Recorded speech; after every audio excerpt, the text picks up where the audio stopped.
Relevant, अच्छा अभी 47 पढ़ा, कौन सा पढ़ा? Relevancy of certain evidence for proving in subsequent proceeding to the truth of facts therein stated.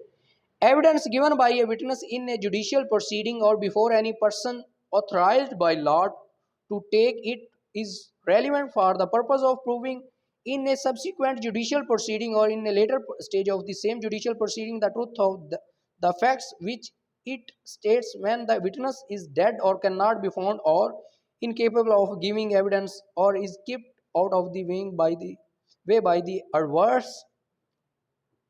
adverse party, or if his presence cannot be obtained without an amount of delay or expense which under the circumstances of the case the court considers unreasonable, provided that the proceeding was between the same parties or their representative in interest. The adverse party in the first proceeding had the right and opportunity to cross examination. The questions in issue were substantially the same in the first as in second proceeding. इसमें अब वो बात पता क्या करता, एक criminal trial, इसकी explanation पढ़। एक क्रिमिनल ट्रायल और inquiry shall be deem to be a proceeding between the prosecutor and the accused within the meaning of this article. इसमें वो ये कहता है अकॉर्डिंग टू दिस आर्टिकल जो क्रिमिनल प्रोसीडिंग होती है वो बेसिकली प्रोसिक्यूटर और एक्यूज के दरमियान होती है। अब प्रोसिक्यूटर कौन सी साइड है? जो लॉ वाली साइड है, थाने वाली साइड है, जो पुलिस वाली साइड है, जो जिसको डायरेक्ट। अब क्रिमिनल प्रोसीडिंग का जो भी एक ऑफेंस होता है, जो क्राइम होता है, वो क्राइम किसके अगेंस्ट होता है? स्टेट के अगेंस्ट होता है, क्योंकि स्टेट ने कुछ पैरामीटर्स सेट किए हुए हैं कि इसको आप वायलेट करेंगे आपको ये पनिश किया जाएगा, आप इसको वायलेट करते हैं ये पनिशमेंट दी जाएगी। तो इट मीन्स कि जो भी क्रिमिनल प्रोसीडिंग होगी वो अगेंस्ट द स्टेट होती है, किसी इंडिविजुअल पर्सन के साथ तो होती है, लेकिन बेसिकली आपने बनाए हुए रूल्स को ब्रेक किया। तो इसमें यह कहता है कि जब भी ये क्रिमिनल प्रोसीडिंग होगी उसमें ये देखा जाएगा कि आपके जो ऑपोजिट पार्टी है उसके अगेंस्ट आप उसको इस्तेमाल कर सकते हैं। जो भी एविडेंस है, जो भी आपके क्रॉस हैं, जिसके साथ आपका ताल्लुक ही कोई नहीं है, उसके खिलाफ तो आप उसको इस्तेमाल नहीं ना कर सकते। जो आपके अगेंस्ट पार्टी है उसके खिलाफ इस्तेमाल करेंगे। Statement made under special circumstances, article 48, entries in books of account when relevant.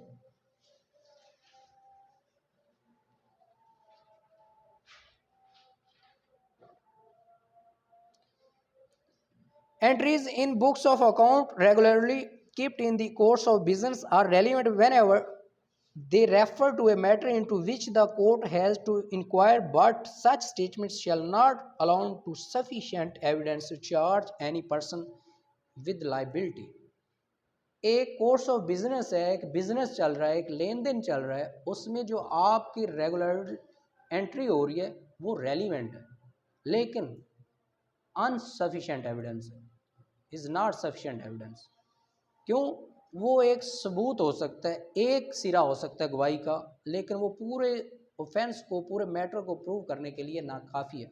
For example, अब आप पर कोई इल्ज़ाम लग जाता है कि आप कहते हैं मैंने इससे 1000 लेना है, 1000 आपने लेना है, वो 1000 आपने अपनी बुक में, अपने रजिस्टर्ड में, आपने जो भी आपका खाते का सीन है आपने उसमें रिकॉर्ड किया हुआ। आप बताते हैं जनाब ये देखें ये 1000 मेरे रजिस्टर में रिकॉर्डेड है, ये मैं उसको दिखाना चाहता हूँ। लॉ ये कहेगा ठीक है आपकी हद तक है, इसके अलावा बाकी प्रूफ लाओ। ये आपने अपने खुद साख्ता भी लिख लिया होगा, तो ये आप उसके साइन दिखाओ, कोई आप उसके तहरीर दिखाओ जिसके एवज़ आपने पैसे दिए हैं या जो ले, वो बाकी चीज़ें जब लॉ मानेगा तो ठीक है। अदरवाइज़ जो आपकी खाली आपकी अपनी जनरेटेड करदा एंट्री होगी, आपके अपने रजिस्टर में, आपके अपने रिकॉर्ड में एंट्री होगी, वो इनसफिशिएंट एविडेंस है। एक एविडेंस है, वो सारे मैटर को प्रूव नहीं कर सकता, सपोर्टिव एविडेंस है जस्ट, ठीक है, सर्कमस्टांशियल जिसको कहते हैं। उसके बाद article 49, relevancy of entry in public record made in performance of the duty. अब एक बंदा सरकारी मुलाजम है या कोई किसी पब्लिक ऑफिस में काम करता है, an entry in public any public or other official book, register or record stating a fact in issue or relevant fact and made by a public servant in the discharge of his official duty or by any other person in performance of duty specially enjoined by the law of the country in which such book, register or record is kept is itself a relevant fact. बार बार एक चीज बात हो रही है कि special circumstances जो है वो रेलिवेंट फैक्ट हैं, सारी चीज का मुद्दा उस पर नहीं डाला जा सकता, उसी को ऑल इन ऑल कंसीडर नहीं किया जाएगा। इसमें लॉ ये कहता है कि अगर आप किसी सरकारी मुलाजम है, कोई किसी पब्लिक ऑफिस में काम करते हैं, उधर आपकी कोई एंट्री है, तो वो आप उसको एज ए रिकॉर्ड शो कर सकते हैं। आपको फॉर एग्जांपल आप किसी डिपार्टमेंट में जॉब करते हैं, आपको वो गैर हाजिरी की वजह से निकाल देते हैं, इसको डिस्कनेक्ट कर दो, गैर हाजिरी की वजह से निकाल देते हैं। जब आपको वो निकालते हैं तो आप क्या करते हैं, आप कहते हैं जी ये देखें मेरी तो हाजिरी लगी हुई है। वो ये कहेंगे कि ये एक रेलिवेंट फैक्ट है, आपका उसको मौजूद होना साबित करता है, ठीक है, चाहे आप हाजिरी लगवा कर निकल जाते हो, बाकी अपना काम करना भी शो करो उधर। यानी वो आपकी जो उधर पब्लिक रिकॉर्ड में जो एंट्री है वो एक चीज़ की आपकी एग्जिस्टेंस जस्ट शो करती है, ठीक है, वो आपको सारा केस आपका प्रूव नहीं करती, बाकी मैटर को आपको प्रूव करना होगा, वो रेलिवेंट फैक्ट है। ये चीज़ें किस लिए होती हैं कि आप जब इसको एज ए प्रूफ इस्तेमाल करते हैं।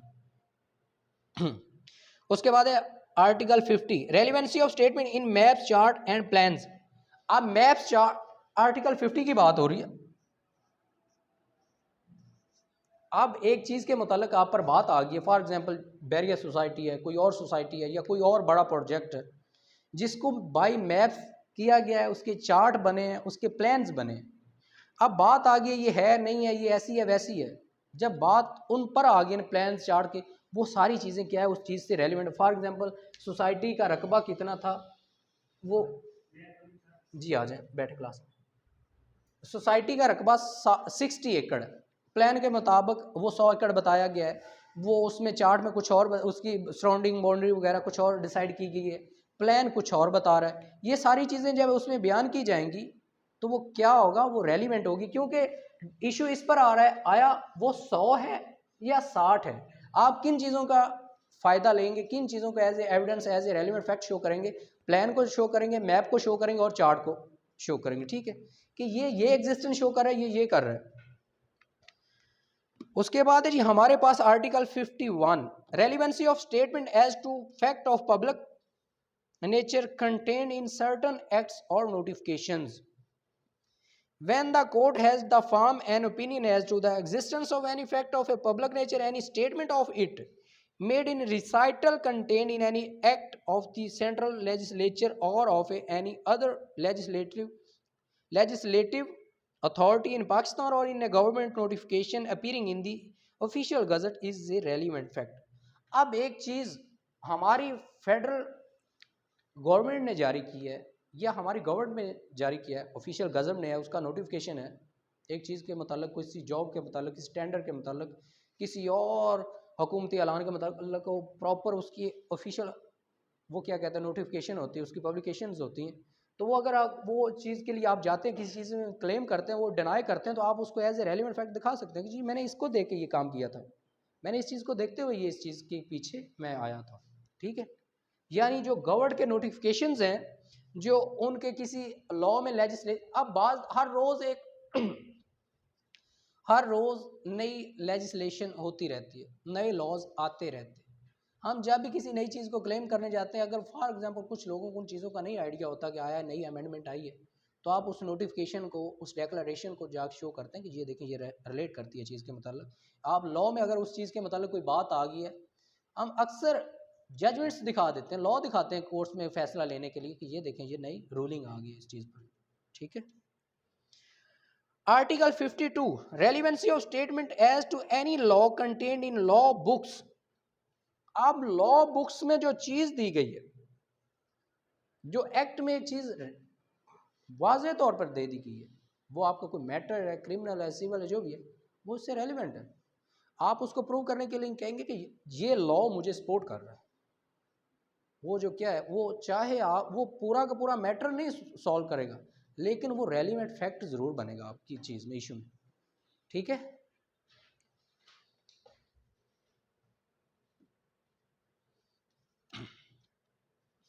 इसमें हमारे पास है article 53, how much of a statement is to be proved, यानी कितनी स्टेटमेंट को साबित करना ज़रूरी है या साबित किया जाएगा।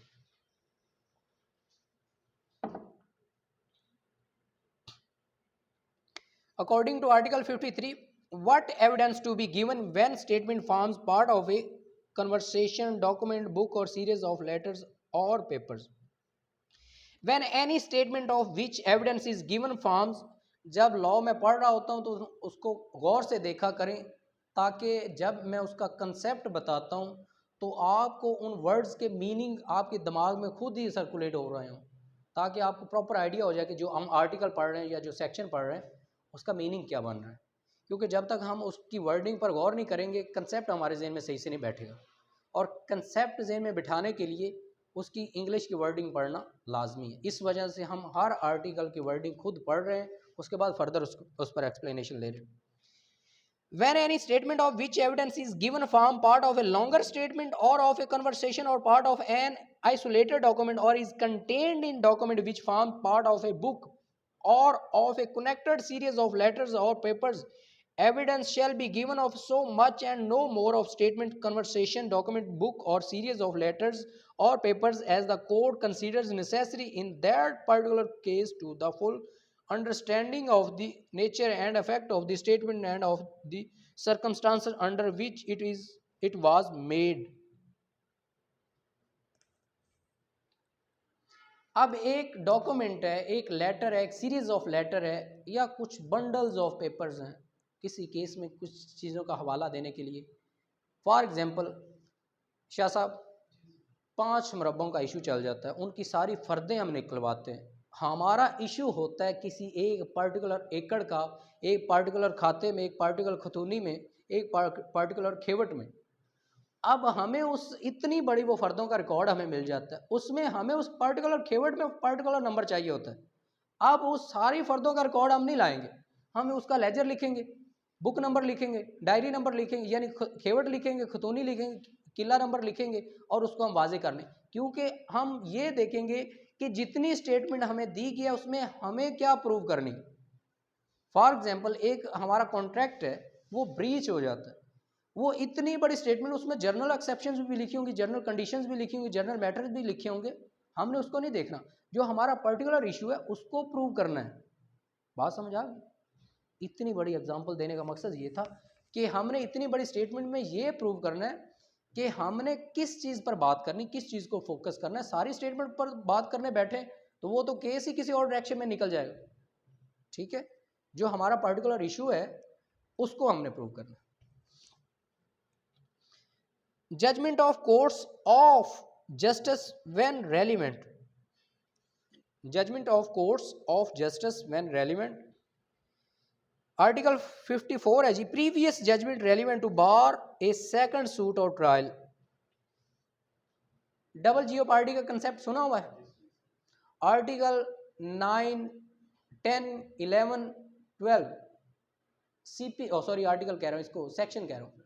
सीपीसी के सेक्शन का भी कंसेप्ट आपके जहन में आ गया होगा कि किन सूरतों में हम दोबारा जो है वो सूट नहीं कर सकते। उसको हम पढ़ते हैं। The existence of any judgment, order or decree which by law prevents any court from taking cognizance of a suit or holding a trial is a relevant fact when the question is whether such courts ought to take cognizance of such suit or to behold such trial। एक case already decide हो चुका है, एक matter, एक issue पर शाह साहब already एक order आ चुका है, लॉ ये कहता है कि उसको आप फर्दर जो है एज ए बहस, एज ए ट्रायल नहीं ला सकते। ठीक है, इसका कंसेप्ट ये होता है कि रेस जुडिकाटा, सेक्शन 11। एक केस सेम लोगों के दरमियान, सेम पार्टीज के दरमियान, सेम इशू पर, सेम टाइटल पर डिसाइड हो जाए तो आप दोबारा उस केस पर टाइम ज़ाया नहीं करेंगे, आप उसकी जजमेंट लाएंगे। फॉर एग्जांपल, इसकी मैं एग्जांपल अक्सर देता रहता हूँ। ए बी, यानी ए ने बी पर केस किया, केस डिसाइड हो गया, केस डिसाइड हो गया। अब ए दोबारा बी पर केस करता, ऑलरेडी केस डिसाइड हो चुका है, लेकिन ए दोबारा बी पर केस फाइल करता है। बी क्या करेगा? बी उस केस की कॉपी जो है वो उठाकर ए के मुंह पे मारेगा या अदालत में पेश कर देगा, जनाब ये तो ऑलरेडी डिसाइड हो चुका है मैटर। अब दोबारा लॉ क्या करेगा? उसको खारिज कर देगा, ख़त्म कर देगा। जो भी जिस चीज़ को आप दोबारा ज़ेर बहस लाएंगे वो क्या है? वो रेलिवेंट है उसकी पहले जो जजमेंट वगैरह। Article 55 relevancy of certain judgements in probate its jurisdiction. Certain matter में क्या है जी, जजमेंट्स जो हैं वो प्रोबेट है।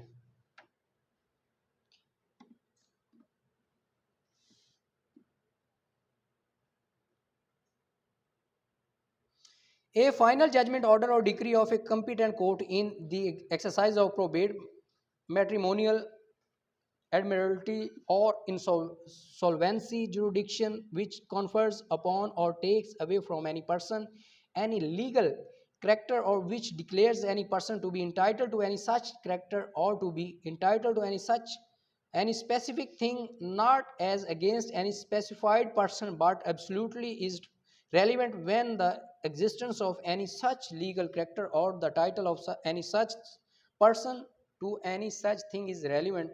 Such judgment or order or decree is conclusive proof that any legal character which it confers occurred at the time when such judgment, order or decree came into operation, that any legal character to which it declares any such person to be entitled occurred to that person at the time when such judgment, order or decree declares is to have occurred to that person, that any legal character which it takes away from any such person seized at the time when from which such judgment, order or decree declared that it had seized or should seize, and that anything to which it declares any person to be so entitled was the property of that person at the time from which such judgment, order decree that it had been or should be is property।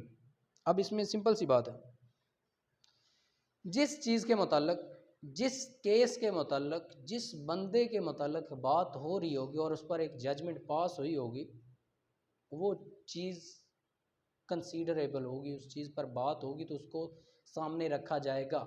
एक चीज़ की बात हो रही है, वो क्या कहते हैं कि अगर एक जजमेंट को आप इस वजह से लाते हैं अपने इशू में कि इसकी जुरिडिक्शन नहीं बनती। जब ये केस पढ़ते हैं, जब ये एक लॉ पढ़ते हैं तो माइंड को ओपन रखते हैं। यानी जैसे कि अभी हमने पिछले आर्टिकल में सीपीसी की एक एग्जांपल लेकर मैंने आपको चीज़ें कुछ क्लियर करवा दी थी, इसी तरह इसमें भी सीपीसी का आपको फर्दर सहारा लेना होगा या किसी और का भी सहारा लेना होगा ताकि आपको एक और कंसेप्ट मिल जाए। तो इसमें यह बात करता है कि एक judgment, relevancy of certain judgment in probate its jurisdiction, जब एक चीज़ की जुरिडिक्शन पर बात आ जाए, उसकी इंटाइटलमेंट पर बात आ जाए या उस बंदे के दिवालिया होने पर बात आ जाए, तो वो नीचे क्या कहता है, वो कहता है कि देखा जाएगा कि जजमेंट को कब ख़त्म करना है या कब उसको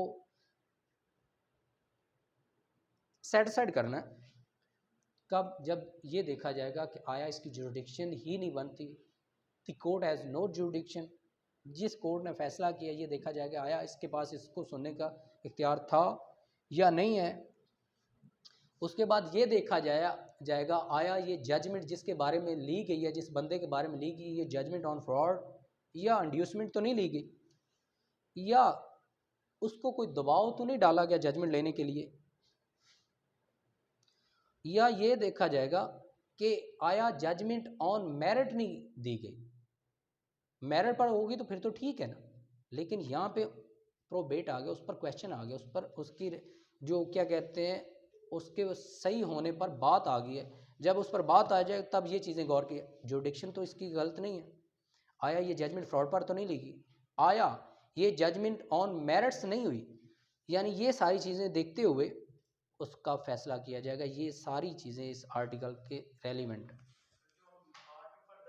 बार टू फर्दर 12(2), वो उसमें तो ये एक डिग्री को चैलेंज करने के लिए हम ये कहते हैं कि जब डिग्री की हमने वैलिडिटी चेक करनी हो, आया डिग्री ठीक है या नहीं है, तो उसमें 3 चीज़ें हम मद्देनजर रखते हैं, फ्रॉड, मिसरिप्रेजेंटेशन और जुरिडिक्शन।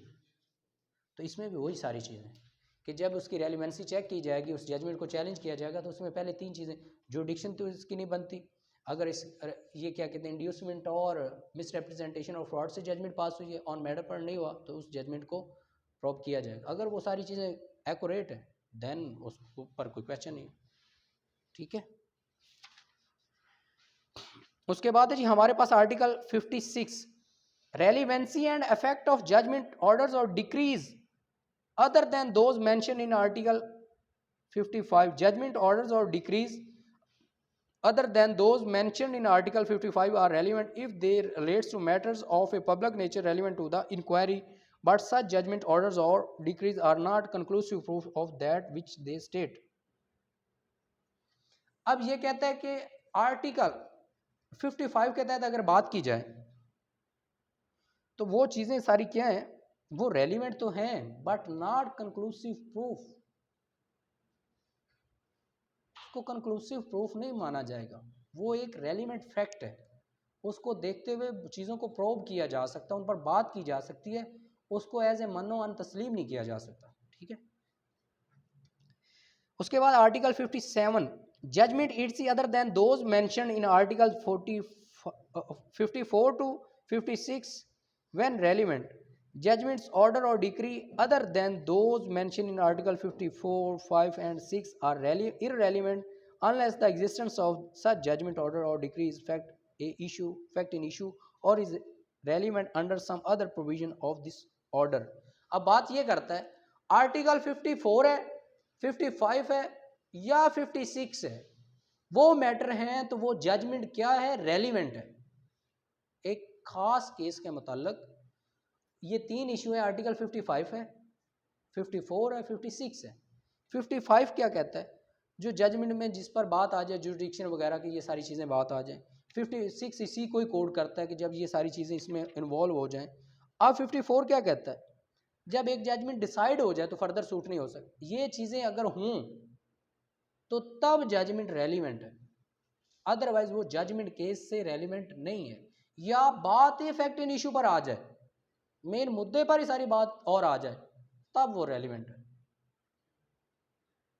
बात समझ आ गई है?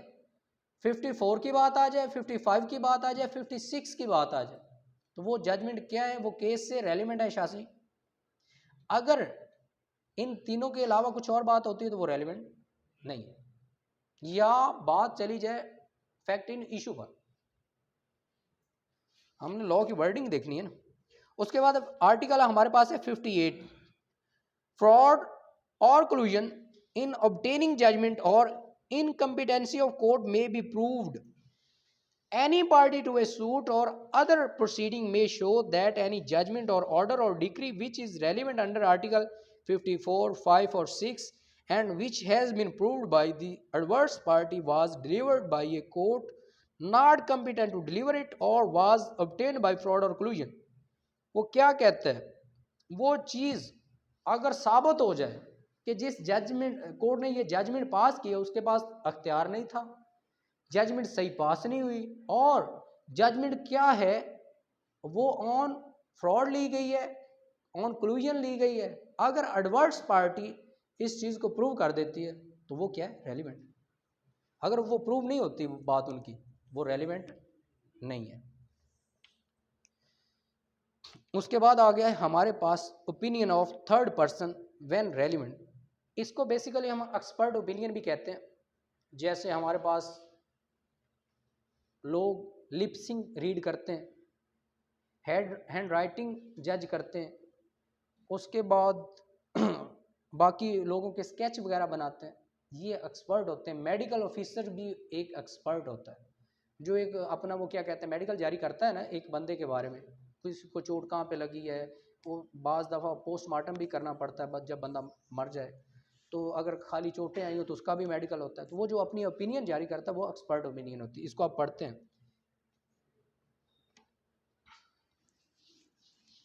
एक्सपर्ट ओपिनियन में हमारे पास बहुत सारी चीज़ें आएंगी, डॉक्टर की बातें भी आएंगी, साइंस की बातें भी आएंगी, हैंड राइटिंग को भी हम देखेंगे, और हैंड राइटिंग के बारे में हम फर्दर लोगों के व्यूज़ लेंगे, एक्सपर्ट्स के व्यूज़ लेंगे, उनके जानने वाले जो जितने लोग होंगे उनके व्यूज़ लेंगे कि ये सारे कैसे रिलेट करते हैं एक चीज़ के साथ। Article 59, opinion of expert.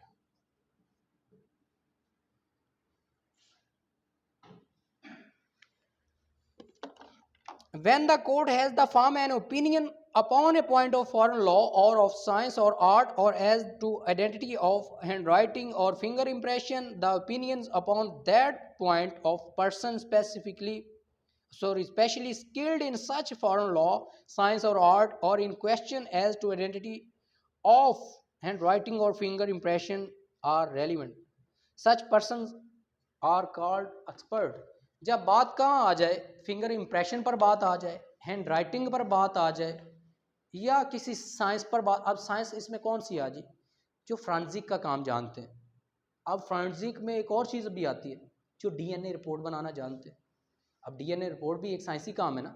आम जनरल बंदा, हर बंदा तो डीएनए रिपोर्ट को नहीं मैनेज कर सकता।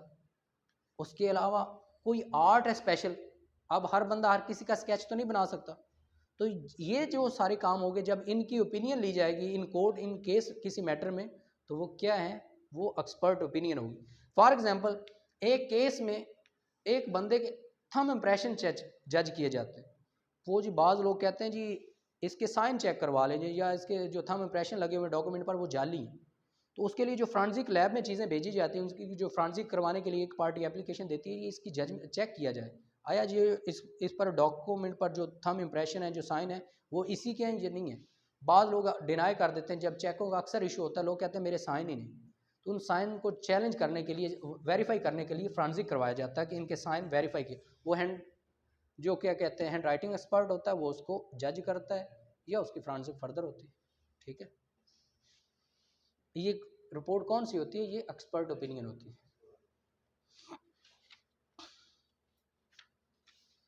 उसके बाद ये article 60, facts bearing upon opinion of expert, fact not otherwise relevant are relevant if they support or are inconsistent with the opinions of expert when such opinions are relevant। अब उसने बात ही उल्टी कर दी। वो कहता है वो फैक्ट्स जो इररेलेवेंट है लेकिन रेलिवेंट है। कैसे? Facts not otherwise relevant are relevant if they support और are inconsistent with the opinion of expert when such opinion are relevant. एक बंदा कहता है ये इंप्रेशन इसके हैं, जब रिपोर्ट आती है वो किसी और का निकलता है, मतलब जो कंट्राडिक्शन है वो भी रेलिवेंट है। बात बेसिकली रिलेट नहीं कर रही, लेकिन वो रेलिवेंट है, वो इतना तो प्रूव कर रही है ना, बात आ रही है, ये ठीक है। जब उस पर एक्सपर्ट की ओपिनियन ली जाती है, वो डिसअप्रूव हो जाता है, वो उस पर आते ही नहीं है, चीज़ रिलेट नहीं उससे करती, लेकिन वो इनकंसिस्टेंट है with the opinion of that expert. जो उसने रिपोर्ट दी है वो उससे कंसिस्ट नहीं कर रही, उससे रेलिवेंट नहीं है। तो मतलब क्या है, वो रिपोर्ट भी जो होगी वो रेलिवेंट ऑफ फैक्ट होगी, वो केस से रिलेट करेगी। फॉर एग्जांपल, ये ओपिनियन देता है कि ये जो एक्सप्रेशन है इस डॉक्यूमेंट पर, जो थंब इम्प्रेशन है वो बी के हैं, ये ए की ओपिनियन है। या ये कह ले कि ए और सी, बी के दरमियान मैटर है, और सी ओपिनियन देता है जो इम्प्रेशन है, जो उस पर थंब इम्प्रेशन लगे हैं वो बी के हैं। अब रिपोर्ट ये आती है कि वो बी के हैं ही नहीं, वो किसी और के। जो सी की रिपोर्ट है बेसिकली वो क्या है, इनकंसिस्टेंट है उस रिपोर्ट से, एक्चुअल बात से। जो उसको सपोर्ट बात कह रहा है वो बात एक्चुअल है ही नहीं। यानी इट मीन्स कि ये मैटर जो है ऑलरेडी आ गया, इन क्वेश्चन आ गया। तो उसको प्रूव करने के लिए जितनी वो बात वो कर रहे थे वो तो प्रूव ही नहीं हो रही। ठीक है, वो कह रहे हैं इसके थंब इम्प्रेशन हैं, एक्सपर्ट भी कह रहे हैं, लेकिन वो बाद में प्रूव होता है ये इसके नहीं है। Fact is not relevant otherwise relevant, relevant नहीं है, लेकिन जब उसने उस चीज़ को किया, लेकिन एक्सपर्ट की ओपिनियन इररेलेवेंट आ गई। ठीक है, उसके बाद है article 61, opinion as to handwriting when relevant, when the court has to form an opinion as to the person by whom any document was written or signed, the opinion of any person acquainted with the handwriting of the person, acquainted मतलब होता है किसी के साथ वाकफियत रखना किसी चीज़ के मुतालिक, handwriting of the person by whom it is supposed to be written or signed, that it was or was not written or signed by that person is a relevant fact। अब एक बंदे की हैंड राइटिंग की बात आ गई, article 61 support करता है hand writing opinion को। अब कैसे है जी, एक बंदा है फॉर एग्जांपल मियाँ साहब है, ये अब मेरी हैंड राइटिंग को जानते हैं, मैं ऐसे लिखता हूँ, ऐसे साइन करता हूँ, ऐसे डॉक्यूमेंट तैयार करता हूँ। अब ये पूरी वाकफियत रखते हैं मेरी हैंड राइटिंग से, मेरे लिखाई से। अब इनकी जो ओपिनियन होगी वो उसके मतलब रेलिवेंट होगी कि मैं देखता हूँ, मैं जानता हूँ मेरे बॉस, मेरे सीनियर, मेरे दोस्त कैसे इन चीज़ों को तैयार करते हैं, या वो जो कोई एक्सपर्ट ओपिनियन देगा जो उन चीज़ों को फर्दर जज करेगा, वो बताएगा ये चीज़, वो क्या है, वो रेलिवेंट। यानी जो इस चीज़ के मतलब पूरी वाकफियत रखता है उसकी बात मानी जाएगी रेलिवेंट। अगर एक बंदे को ऐसे नैला दहले को उठा के कहा जी बताओ ये क्या है, उसकी बात नहीं मानी जाएगी। जो उस चीज़ में एक्सपर्ट है, जो उस चीज़ के मतलब वाकफियत रखता है, इल्म रखता है, उसकी बात मानी जाएगी।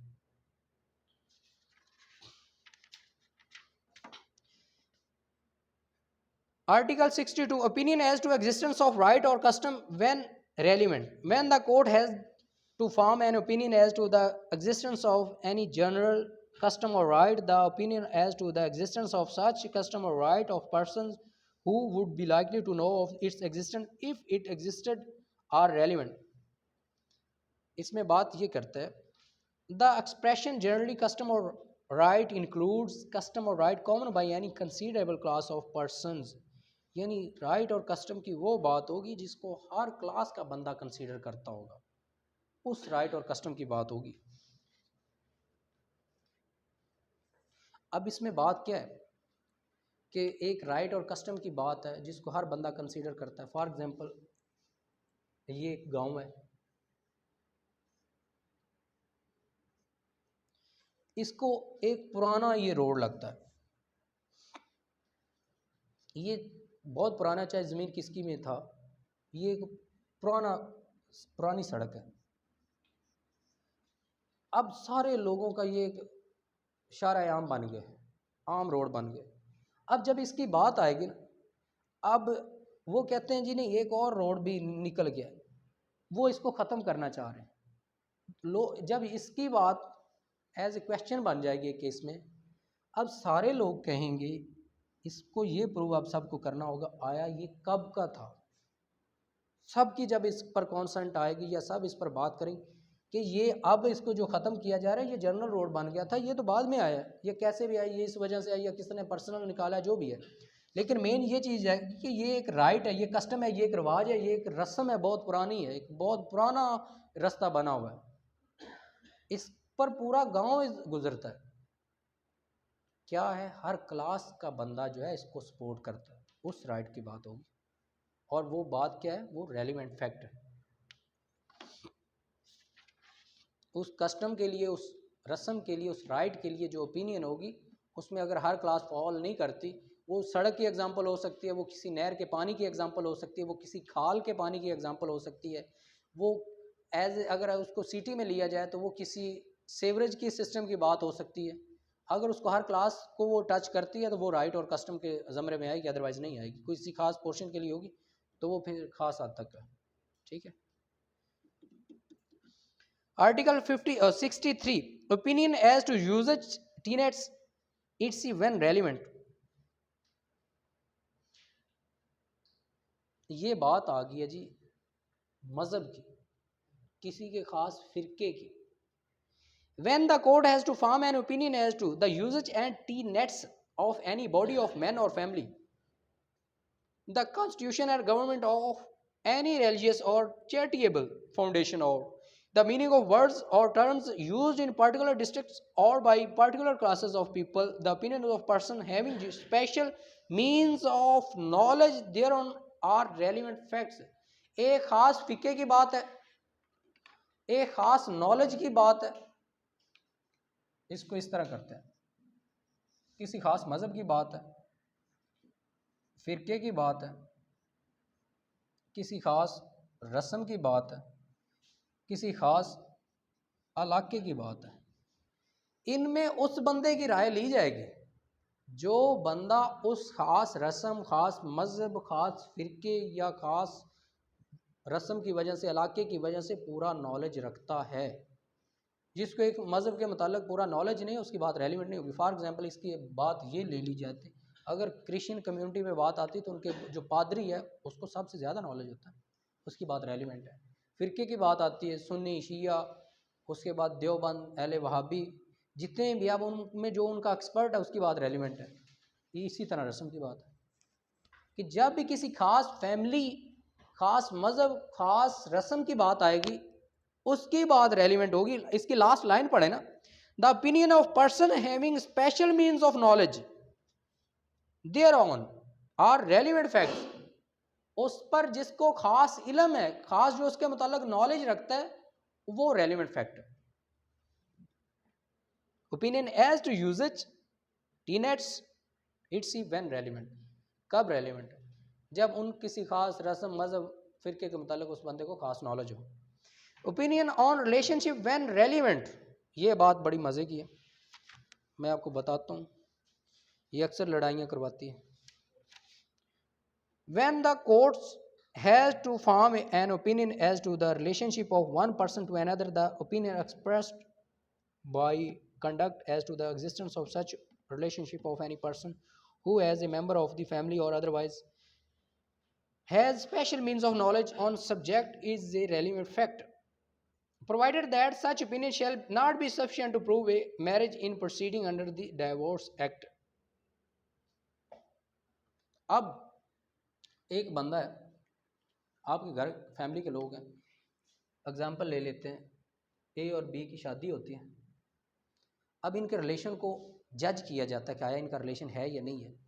अब आपका चाचा, ताया, मामू, खाला, फुफी जो भी इसको कंसीडर करेगा, जो भी इसके मुतालिक बात करेगा, वो रेलिवेंट होगी, क्योंकि हमारी अच्छाई से पहले हमारी बुराई सबको पता होती है, और ख़ास तौर पर मासियाँ फुफियों को, क्योंकि उन्होंने तो उड़ानी होती है तो उनको पता ना हो तो उनको रोटी हजम नहीं होगी। तो इस वजह से हमारी, फॉर एग्जांपल एक कपल है फैमिली में, उनमें चाचा बताता है कि ये दोनों मैरिड है, वो बात रेलिवेंट है। बाप बताता है कि वो दोनों मैरिड है, रेलिवेंट है। भाई बताता है ये दोनों मैरिड हैं, ए और बी मैरिड हैं, रेलिवेंट है, ये आपस में हस्बैंड वाइफ हैं। यानी उनमें कोई भी बात बताएगा एक रिलेशनशिप के बारे में, वो ओपिनियन जो होगी ऑन दैट पॉइंट वो रेलिवेंट होगी, क्योंकि उस फैमिली का हिस्सा है, वो उस फैमिली का फ़र्द है, उसकी बात को माना जाएगा। अब तीसरे बंदे को क्या पता है इन दोनों का क्या रिश्ता है, वो क्या कहेंगे। या फॉर एग्जांपल आपके कज़न है, हम तो जब से इनको देख रहे हैं ये शादीशुदे नज़र आ रहे हैं, लड़ते नहीं हैं तो ये थोड़ी सी बातें इसलिए होती ताकि आप बोर ना हो।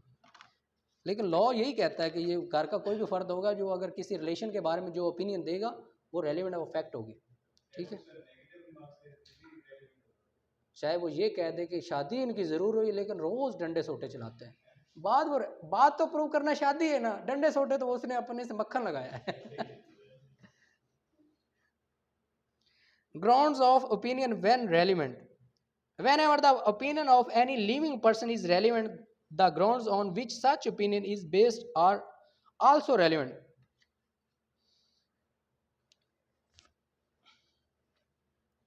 Grounds of opinion when relevant. अब एक बंदे ने एक चीज़ का एक्सपीरियंस किया हुआ किसी के साथ, तो वो उस पर जो ओपिनियन देगा वो भी रेलिवेंट होगी। फॉर एग्जांपल किसी ने किसी चीज़ को टेस्ट किया, किसी कंपनी को ज्वाइन किया या कोई बात की या किसी फैमिली को ज्वाइन किया, उसके मुताबिक वो जो रिपोर्ट देगा वो रेलिवेंट कंसीडर होगी, फैमिली की होगी, कंपनी की होगी या किसी भी मैटर की होगी जिसको उसने खुद ऑब्जर्व किया। अच्छा, उसके बाद है जी character when relevant. Personal character की बात होने जा रही है कि एक केस में करैक्टर कब रेलिवेंट कंसीडर होगा। मुझे पता लग गया आप थोड़े से थके हुए भी हैं, टाइम क्या हुआ है? बड़ा टाइम पड़ा हुआ है, बहुत है। इन सिविल केसेस यार मैंने कोशिश की है आप लोगों को एक्टिव रखने की, कुछ आपसे रिलेटेड बातें करके। शुभाना आपकी शादी होगी? आप तो खुशकिस्मत हो यार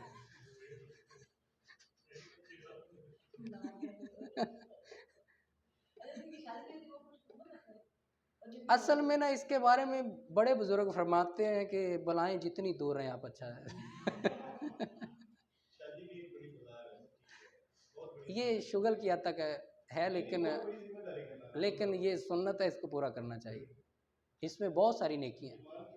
सबसे बड़ी नेकियां ये है कि आपको सब्जी लाने का, शकील मियाँ बात सुनो, सबसे बड़ी नेमत यह है कि अगर आप शादी करवाते हैं तो आपको सब्जी लाने का सही हुनर आ जाता है कि सब्जी सिलेक्ट कौन सी करनी है। क्योंकि अगर आप सही सब्जी सिलेक्ट नहीं करते, या सब्जी बाहर होती है या आप बाहर होते हैं। तो करैक्टर भी इसमें रिलेट करता है। अगर आपका अच्छा करैक्टर नहीं होगा तो आपको सही सब्जी भी बंदा नहीं देगा। मैं आपको इंटरटेन कर रहा हूँ ताकि आप बोर ना हो। आर्टिकल 66 है जी, इसमें यह है कि in civil cases character to prove conduct imputed irrelevant. जब सिविल केस की बात आएगी तो करैक्टर रेलिवेंट नहीं होगा। कैसे नहीं होगा? In civil cases the fact that the character of any person concerned is such as the render probable और improbable any conduct imputed to him is irrelevant except in so far as the character appears from fact otherwise relevant. अब बात ये आ गई, एक civil case है, उसमें character का क्या मकसद है? फॉर एग्जाम्पल ए बी का प्रॉपर्टी का इशू है, दोनों की तकसीम का इशू चला हुआ है। ए कहता है जी ये हमारी इतनी प्रॉपर्टी, इसको हमने तकसीम करना है, बी मुझे हिस्सा नहीं दे रहा, इसकी पार्टीशन की जाए। अब बी कहता है ये बंदा नशई है, ये जुआरी है, ये जो भी है। लॉ ये कहता है सिविल में, ओ भाई वो जो भी है हिस्सा तो उसका बनता है ना, उसको दो। वो नशई है, जुआरी है, वो गुंडा है, बदमाश है, जो भी है, करैक्टर को नहीं देखा जाए। जो जिसका बनता है वो उसको मिलना चाहिए, जो जिसका राइट है। सिविल लॉ ये कहता है, सिविल लॉ में करैक्टर की कोई वैल्यू नहीं है, जो जिसका बनता है उसको देना चाहिए। ठीक है, 67 पढ़ते हैं जी। In criminal cases previous good character relevant in criminal proceeding the fact that the person accused is of a good character is relevant। और जो क्रिमिनल केसेस होते हैं अकॉर्डिंग टू आर्टिकल 67, उसका जो प्रीवियस गुड करैक्टर है, good behaviour है, वो relevant करता है। फॉर एग्जांपल एक बंदा लड़ाई कर लेता है, उस पर एफआईआर हो जाती है। उस पर जब एफआईआर होती है तो अब उसका प्रीवियस करैक्टर ये देखा जाएगा कि आया ये पीछे भी लड़ाइयाँ करता रहा है। अगर वो उस पर पीछे भी लड़ाइयों के कोई पर्चे हैं, कोई एफआईआर्स हैं, देन उसको माफ़ी नहीं दी जाएगी। अगर उसकी पहली लड़ाई गलती से होगी अकॉर्डिंग टू आर्टिकल 67 तो उसको छोड़ दिया जाए। यानी क्रिमिनल प्रोसीडिंग में प्रीवियस करैक्टर मैटर करता है। उसके बाद ये article 68 previous bad character not relevant accept in reply. In criminal proceeding the fact that the accused person has a bad character is irrelevant unless evidence has been given that he has a good character in which case is become relevant। अब एक के मतलब ये मामलात हैं कि ये बुरे करैक्टर का बंदा, जब उसके के मतलब शवाहिद मिलते हैं तो वो अच्छा बंदा मिलता है, तो वो भी चीज़ें क्या है, रेलिवेंट। क्योंकि क्या है, उसने रिप्लाई दे दिया, उसने चीज़ों को प्रूव कर दिया कि ये जो इल्ज़ाम लगाया जा रहा है ये झूठा है। अब इसका वो क्या कहते हैं, आर्टिकल 69 पढ़ते हैं। Character as affecting damages. In civil cases, the fact that the character of any person is such as to affect the amount of damages which he ought to receive is relevant। अब इसकी explanation पढ़ लेते हैं। In article 66, 67, 68, 69, the word character includes both reputation and disposition, but except as provided in article 68, evidence may be given only of the general reputation and general disposition and not of particular acts by when reputation or disposition were shown। अब इसमें बात ये की जा रही है, अब जब डैमेजेस की बात आएगी, इज्जत की बात आएगी, तब करैक्टर मैटर करेगा। एक बंदे की इज्जत उछाली जा रही है, उस पर डैमेजेस जो क्लेम होंगे वो देखे जाएंगे, उसको कंसीडर किया जाएगा। अगर उसके मुतालिक बात आती है आर्टिकल 66, 7, 8 और 9 की, वो एक सेपरेट चीज़ है। 66 में ये बताता है कि सिविल मैटर में आर्टिकल वो जो क्या है, करैक्टर मैटर नहीं करता, जो जिसका राइट बनता है वो मिलेगा। 67 बताता है जो आपका प्रीवियस करैक्टर है वो मैटर करता है कि ये बंदे का पिछला चाल चलन कैसा था, ये लोगों के साथ रहन सहन कैसा था, ये लड़ाका बंदा था या शरीफ सिटीज़न था। और उसके बाद 68 भी कहता है कि आपको रिप्लाई देने का हक है। एक बंदा आपको बैड करेक्टर कहता है, आप रिप्लाई देगा, आपको अपने आप को गुड करेक्टर शो कर, वो एक्सेप्शंस के। अब 69 ये कहता है अगर डैमेजेस की बात है, आपने किसी से डैमेजेस हर्जाना वगैरह क्लेम करना है, उसमें ये बातें प्रूव की जाएंगी, ये सारी चीज़ें रेलिवेंट कि एक बंदे के आपकी इज्जत पर हाथ डाला है, मेरी इज्जत पर हाथ डाला, वो भी आपकी इंसल्ट की है, ये वो वाली इज्जत है, वो मिथन की इज्जत नहीं है जो उसकी हर वक्त वो अक्सर एक डायलॉग रहता है कि इंडियन हीरो जितने भी होते हैं उनकी हर वक्त बहन की इज्जत खतरे में रहती है तो वो जैसे इमरान खान की कुर्सी खतरे में रहती है ना, अब वो सीन नहीं है। ये जब किसी की रेपुटेशन को आप डैमेज करते हैं ना, तो उस पर वो जो हर्जाना वगैरह डैमेजेस वगैरह क्लेम करते हैं, वो रेलिवेंट है, ठीक है, वो करेक्टर पर अफेक्ट करते हैं। इसके बाद हम कल से स्टार्ट करेंगे ऑरल एविडेंस और उससे ऑनवर्ड डॉक्यूमेंट्री एविडेंस वगैरह। तो मियाँ साहब